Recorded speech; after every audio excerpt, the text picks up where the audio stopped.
ఖమ్మం మునేరు వరద బాధితులను పరిశీలించారు ఎంపీ వదిరాజు రవిచంద్ర. ఇంటింటికి తిరుగుతూ బాధితులను పరామర్శించారు.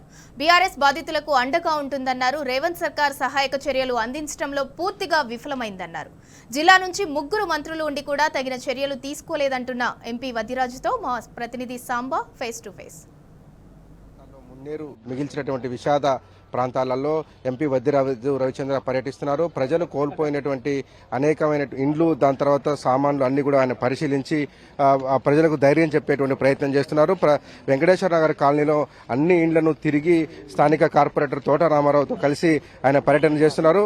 ఇండ్లలోకి చేరినటువంటి వరద నీరు రిసీడ్ అయ్యేలాగా చర్యలు తీసుకోవాలని ఆ యువసేన నాయకత్వానికి కూడా చెప్పారు. దాంతోపాటు వదిరాజు రవిచంద్ర ట్రస్ట్ ద్వారా మేము కొంత సాయం చేస్తామని కూడా ప్రకటించారు. అది నిత్యావసరాలు అయితే ఇమ్మీడియట్ గా ఇస్తామంటున్నారు. మనతో పాటు రవిచంద్ర జాయిన్ అవుతున్నారు. రవిచంద్ర గారితో మాట్లాడతారు. రవిచంద్ర గారు, ఈ వరద తాలూకా దృశ్యాలను మీరు చూశారు, వరద మిగిల్చినటువంటి విషాదం మీరు చూశారు, ఏం చెప్పదలుచుకున్నారు సార్ ఈ సందర్భంగా?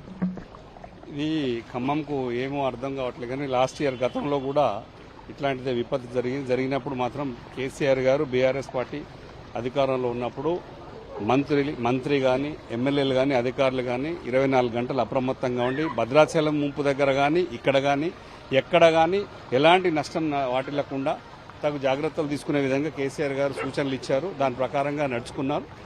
ఎలాంటి నష్టం లేకుండా నడిపించుకొని ఇమ్మీడియట్గా ప్రజల్ని గట్టుకు చేర్చడం కానీ లోతట్టు ప్రాంతాల నుంచి పునరావాస కేంద్రాలకు చేర్చి అక్కడికక్కడ భోజనాలు అన్ని సదుపాయాలు ఏర్పడడం జరిగింది.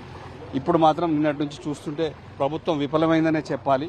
ఖచ్చితంగా కూడా 9 మంది ఎమ్మెల్యేలను గెలిపిస్తే కనీసం 9 మందిని కానీ ఆదుకునే అవకాశం లేకుండా పోయిందనే ప్రజల్లో ఒక భావన నెలకొంది. మేము మాత్రం ఖచ్చితంగా బీఆర్ఎస్ పార్టీ శ్రేణులందరూ కూడా కష్టపడి కార్యకర్తలు కానీ ఇక్కడ ఇల్లు మునిగిపోయిన వాళ్ళందరూ కూడా మేము కాసేపు కూర్చొని మా పిల్లలు బీఆర్ఎస్ పార్టీ శ్రేణులందరూ కూడా ఎవరైతే ఇబ్బందుల్లో ఉన్నారో కుటుంబాలు వారికి తక్షణమే మేము కూడా రేషన్ అందిస్తాం. ప్రభుత్వం దృష్టికి కూడా తీసుకెళ్తాం. ఖచ్చితంగా వారికి కూడా చెప్పి ఈ నష్టాన్ని నుంచి తొందరగా బయటపడి ప్రజలు కోలుకునే విధంగా చర్యలు తీసుకోవాలని చెప్పేసి ప్రభుత్వంపై ఒత్తిడి తెస్తున్నాం. 40 గంటల పాటు 100 మంది ప్రజలు ఇళ్ల మీదకి ఎక్కి ప్రాణాలు కాపాడుకున్నారు. ఒక పక్క ప్రకాష్ నగర్ దగ్గర 9 మంది వరద నీటిలో చిక్కున్నారు. ఒక బోటు కూడా రానటువంటి పరిస్థితి కనిపిస్తుంది. ఈ 3 మంత్రుల నుండి కూడా ఒక బోటు కానీ ఒక హెలికాప్టర్ కానీ రప్పించలేకపోయారు.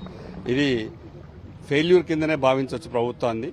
ఇంకా ఒకటి చెప్పాలంటే ప్రజలు కూడా చూశారు. తీవ్ర అసహనంతో నిరుత్సాహంతో బాగా కోల్పోయి చాలా ఇళ్లు నీట మునిగి వాళ్ళ ఆస్తులు, పిల్లలు చదువుకునే వాళ్ళ పిల్లల పేపర్లు, సర్టిఫికెట్స్తో సహా అన్ని వాళ్ళ విలువైన డాక్యుమెంట్స్తో సహా అన్ని కొట్టుకుపోయినాయి. కొన్నేమో తడిచి పనికి రాకుండా పోయినాయి. వీటన్నిటికీ కాలేజీలు కానీ నెక్స్ట్ స్కూళ్లలో కానీ సర్టిఫికెట్ అడగకుండా కానీ డూప్లికేట్ సర్టిఫికెట్లు తెచ్చుకునే దానికి వెసులుబాటు ఇచ్చే విధంగా కానీ మేము కాలేజీలు కానీ స్కూళ్ళు కానీ మెడికల్ కాలేజీలు కానీ ఇంటర్మీడియట్ ఏదైతే ఉన్నదో వాళ్ళు చదువుకునే దానికి ఇలాంటి అభ్యంతరం లేకుండా మా వంతు మేము కృషి చేసి ప్రభుత్వంపై ఒత్తిడి తెచ్చి కాలేజీల మీద కూడా ఒత్తిడి తెచ్చి వాళ్ళని అడగొద్దని చెప్పి చేయడమే కాకుండా వారికి కావాలి తక్షణమే ఏమేమి కావాలో రేషన్ కానీ వారికి ఏమేమి కావాలో ఆ సదుపాయాలను ఏర్పాటు చేసే విధంగా మా పార్టీ శ్రేణులందరూ కూడా అప్రమత్తమే తిరుగుతూనే ఉన్నాయి. విపత్తులు వచ్చినప్పుడు ముందస్తుగా కనీసం తాగేందుకు మంచినీళ్ళు ఇవ్వాల్సి ఉంటుంది, ఒక ముద్ద అన్నం పెట్టాల్సి ఉంటుంది. కానీ ఇవాళ ఖమ్మం జిల్లాలో ఒక ఇంటికి కూడా ఒక ముద్ద అన్నం పెట్టిన పాపాలే ప్రభుత్వం పోలేదు కదా. ఇక మీకు తెలుసు ప్రభుత్వం గురించి.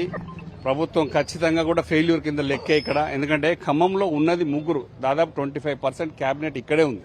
3 మంత్రులు, ముఖ్యమైన మంత్రులు, డిప్యూటీ సీఎం గారితో సహా అందరూ ఇక్కడే ఉన్నారు. కానీ తీసుకోవాల్సిన జాగ్రత్తలు తీసుకోలేకపోయారు. ఇది ప్రభుత్వ ఫెయిల్యూర్ కింద చూడాల్సి వస్తుంది. ప్రజలు కూడా తీవ్ర అసహనంతో ఆగ్రహోక్తులై ఉన్నారు. వారందరూ కూడా మేము కలుసుకొని వారికి కావాల్సిన ఉపశమనం లభించే విధంగా మేము చేసే సాయం చేస్తాం. పార్టీ చేసే సాయం పార్టీ నుంచి బీఆర్ఎస్ పార్టీ నుంచి చేసుకుంటూ ప్రభుత్వంపై ఒత్తిడి తెచ్చి మీరు 100 ఇళ్లు పరిశీలించారు, 100 మందితో మాట్లాడారు, ఏమంటున్నారు ప్రజలు? ప్రజలు బాధతో ఉన్నారు, కోపంతో రగిలిపోతున్నారు. ఒక రోజు 2 రోజులు ముందే వాతావరణ సూచిక హెచ్చరించినప్పటికీ కూడా వరదలు రాబోతున్నాయి, వర్షాలు తీవ్రంగా 2-3 రోజులు భారీ వర్షాలు రాబోయే సూచనలు ఉన్నప్పుడు కూడా తగిన జాగ్రత్తలు తీసుకోలేకపోయారనే ఆగ్రహోక్తులుగా కోపంతో ఉన్నారు ప్రజలు. వారందరూ కూడా సరే జరిగింది, నష్టం జరిగిపోయింది, ఇప్పుడైనా కనీసం ఆదుకునే ప్రయత్నాలన్నా ఇమ్మీడియట్ గా పబ్లిక్ ను వాళ్ళు త్వరగా వాళ్ళ నిత్య జీవితంలోకి వచ్చేటట్టు చూడాల్సిన కార్యక్రమాలు చేపట్టాలని ప్రభుత్వాన్ని డిమాండ్ చేస్తున్నాను. చనిపోయిన కుటుంబాలు దాదాపు 10 మంది చనిపోయారు ఈ జిల్లాలో. వారికి ఒక్కొక్కరికి 25 లక్షల రూపాయల చొప్పున ఎక్స్గ్రేషియా ప్రకటించాలని చెప్పి ముఖ్యమంత్రి గారిని కోరుతున్నాను. ఇది వద్దిరాజు రవిచంద్ర చెప్తున్నారు. చనిపోయినటువంటి కుటుంబాలను ఆదుకోవాలని చెప్తున్నారు. అట్లాగే ఎవరైతే ఈ వరదల్లో పూర్తి స్థాయిలో నష్టపోయినటువంటి కుటుంబాలు ఉన్నాయో ఆ కుటుంబాలను కూడా ఇమీడియట్ గా రెస్క్యూ చేసి ఆదుకోవాలని కూడా వద్దిరాజు డిమాండ్ చేస్తున్నారు. గత ప్రభుత్వంలో తాము చేపట్టినటువంటి దృశ్యాలు ఆ రోజు ఎట్లా రెస్క్యూ చేశాము, ఈ రోజు ప్రభుత్వం ఎట్లా ఫెయిల్యూర్ అయిందనేటువంటి విషయాన్ని కూడా ఆయన ప్రజల దృష్టికి తీసుకొచ్చారు. ప్రజలు ఆగ్రహంలో ఉన్నారు, ఆవేదనతో ఉన్నారు కాబట్టి వారిని అర్థం చేసుకుంటాము. మా వంతు సాయంగా మేము అన్ని రకాల ఏర్పాట్లు చేసి వారిని ఆదుకుంటామని చెప్తారు. Over to studio.